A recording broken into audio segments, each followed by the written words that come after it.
Одлуката на Уставен да го олесни исклучувањето од системот за парно грејење ќе значи намалување на бројот на потрошувачи, што може да доведе до зголемување на цената за топлинска енергија, смета првиот човек на регулаторна. Според него, тоа што повеќе домакинства ќе се греат на струја, особено ќе го оптовари дистрибутивниот систем. Она од што особено се плашам е доколку тие потрошувачи кои што би се исклучиле и би започнале да се греат на електрична енергија, ќе го оптоварат особено дистрибутивниот систем во градот Скопје.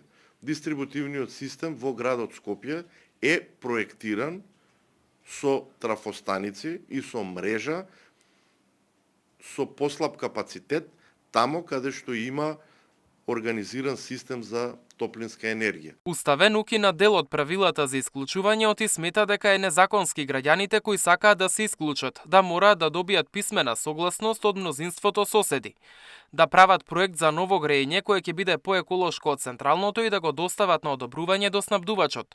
Според судот, ваквите услови се премногу строги и наметнуваат прекумерен товар врз граѓаните. Новини ќе има и на сметките за струја. РКЕ ќе бара во фактурите да е јасно наведено дали пресметката е резултат на отчитани или предвидени податоци, но и упатство за корисниците како сами да си прочитаат колку потрошиле.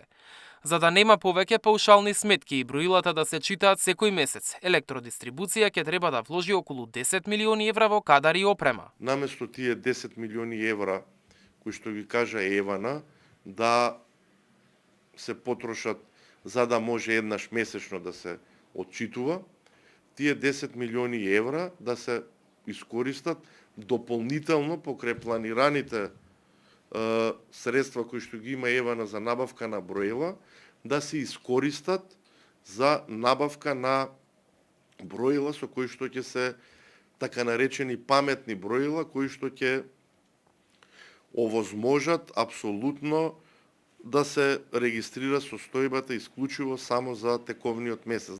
Инаку носителите на лиценци за вршење на енергетски дејности од 29 мај до 30 јуни ќе мораат да поднесат барање до РКЕ за да ја променат својата лиценца.